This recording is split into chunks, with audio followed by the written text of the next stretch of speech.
Lips and বাউন্সের অফিসেই পাকড়াও করা হল অভিষেক ব্যানার্জিকে। চারিদিক থেকে ঘিরে ফেলল ইডি। পুরো তৃণমূল সুপ্রিমো তথা পিসি মমতা বন্দ্যোপাধ্যায়। হ্যাঁ দর্শক, এই মুহূর্তের সবচেয়ে বড় খবর এবং পরবর্তী গুরুত্বপূর্ণ খবরগুলো সবার প্রথম পাওয়ার জন্য অবশ্যই চ্যানেলটিকে সাবস্ক্রাইব করে রাখুন এবং যুক্ত থাকুন আমাদের সাথে। ব্যবসা হয়েছে শুধু খাতায় কলমে, আর সেই ব্যবসার বিনিময়ে একটি সাইকেল সংস্থা সহ 4টি সংস্থার ব্যাংক অ্যাকাউন্ট থেকে অভিষেক বন্দ্যোপাধ্যায়ের ব্যাংক অ্যাকাউন্টে জমা পড়েছে কোটি কোটি টাকা। নিয়োগ দুর্নীতি মামলায় এদিন চার্জশিটে এমনটাই দাবি করেছে কেন্দ্রীয় তদন্তকারী সংস্থা এনফোর্সমেন্ট ডিরেক্টরেট। ওই সংস্থাগুলির সঙ্গে অভিষেক বন্দ্যোপাধ্যায়ের সংস্থা লিপস অ্যান্ড বাউন্সের বৈদ্যুতিক কেটলি, চশমা এবং কার্ডের ব্যবসা হয়েছে এমনটাই ইনভয়েসে দেখানো হলেও ইডির দাবি তা হয়নি। বাস্তবে কোনো জিনিসপত্রই কেনাবেচা হয়নি দুই পক্ষের মধ্যে, পুরোটাই রয়েছে শুধুমাত্র নথিতে।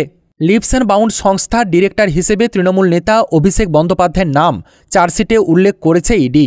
অভিষেক নিজেই জানিয়েছিল লিপস অ্যান্ড বাউন্স সংস্থা তারই তৈরি। অতীতে ওই সংস্থার ডিরেক্টর ছিলেন তিনি। 2014 সালে ভোটে দাঁড়ানোর সময় সেই পদ থেকে সরে যান তিনি। নিয়োগ দুর্নীতি মামলার তদন্তের সূত্রে ওই সংস্থা ইডির আতশকাচের নিচে আসে।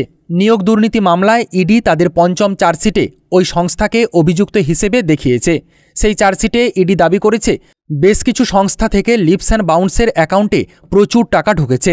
ইডির দাবি ওই সংস্থাগুলির সঙ্গে আদতে কোনো ব্যবসায়িক লেনদেন হয়নি লিপস অ্যান্ড বাউন্সের। কোন কোন সংস্থা থেকে কত টাকা লিপস অ্যান্ড বাউন্সের অ্যাকাউন্টে প্রবেশ করেছে চার্জশিটে তারও খতিয়ান দিয়েছে ইডি।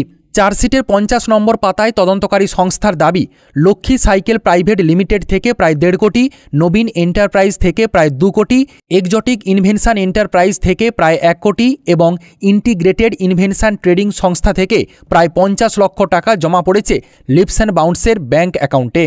ইডির আরও দাবি লিপস অ্যান্ড বাউন্সের সঙ্গে লেনদেনের বিষয়টি নজরে আসার পরে লক্ষ্মী সাইকেল প্রাইভেট লিমিটেডের দপ্তরে তল্লাশি চালানো হয়েছিল। সেই তল্লাশি সূত্রে বেশ কিছু নথি তদন্তকারীদের হাতে এসেছে। ইডির দাবি সেই নথি থেকে তারা জানতে পেরেছে লিপস অ্যান্ড বাউন্সের সঙ্গে ওই সংস্থাগুলির কোনো ব্যবসা হয়নি। ভুয়ো ব্যবসার ইনভয়েস তৈরি করা হয়েছে। সেই ভুয়ো ইনভয়েসের বিনিময়ে লিপস অ্যান্ড বাউন্স সংস্থার অ্যাকাউন্টে কোটি কোটি টাকা জমা দেওয়া হয়েছে। ইডি চার্জশিটে দাবি করেছে 2017 সালের 11 সেপ্টেম্বর থেকে ওই বছরে 21 ডিসেম্বর পর্যন্ত লিপস অ্যান্ড বাউন্সের অ্যাকাউন্টে লক্ষ্মী সাইকেল প্রাইভেট লিমিটেড সংস্থার অ্যাকাউন্ট থেকে প্রায় 2 কোটি টাকা এসেছে। পঞ্চম অতিরিক্ত চার্জশিটের 53 নম্বর পাতায় ইডি আরও দাবি করেছে সাইকেল সংস্থার সঙ্গে লিপস অ্যান্ড বাউন্সের ব্যবসার কাগজপত্র তৈরি করতেন মনোজ মানহত। তিনি পেশায় শেয়ার বাজারের দালাল তথা ট্রেডার। সাইকেল সংস্থার মালিক নবীন কুমার গুপ্ত জিজ্ঞাসাবাদের সময় দাবি করেছেন লিপস অ্যান্ড বাউন্স সংস্থার অ্যাকাউন্টে যে টাকা পাঠানো হয়েছিল তা জোগাড় করে দিয়েছিলেন তার দীর্ঘদিনের বন্ধু মনোজ মানহত। সেই টাকা তিনি নিজের সংস্থার অ্যাকাউন্টে জমা করতেন।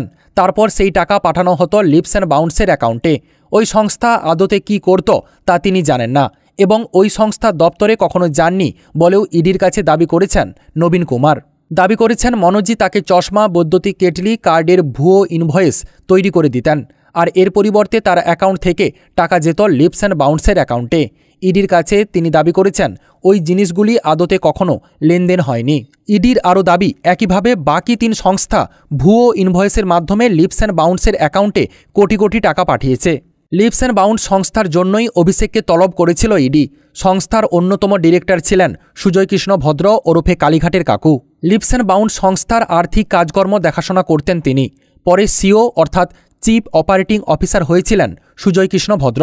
তখন সংস্থার ডিরেক্টর পদ ছেড়ে দিয়েছিলেন তিনি। এখন নিয়োগ দুর্নীতি মামলায় তাকে হেফাজতে নিয়েছে সিবিআই।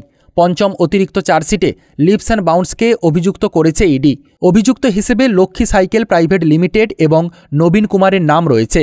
ওই সংস্থা এবং নবীন কুমারের ব্যবসায়িক লেনদেনে অসঙ্গতি মিলেছে বলেও চার্জশিটে দাবি করেছে কেন্দ্রীয় তদন্তকারী সংস্থা ইডি। তো দর্শক, সব টাকা কি অভিষেক বন্দ্যোপাধ্যায়ের অ্যাকাউন্টে যেত, না কিছুটা পরিমাণ যেত কালীঘাটে মমতা বন্দ্যোপাধ্যায়ের অ্যাকাউন্টে? এই ব্যাপারে আপনাদের কি মতামত রয়েছে অবশ্যই কমেন্ট সেকশানে কমেন্ট বক্সে জানাবেন। আপাতত এতটাই। পরবর্তী গুরুত্বপূর্ণ খবরগুলো সবার প্রথম পাওয়ার জন্য অবশ্যই চ্যানেলটিকে সাবস্ক্রাইব করে রাখুন এবং যুক্ত থাকুন আমাদের সাথে।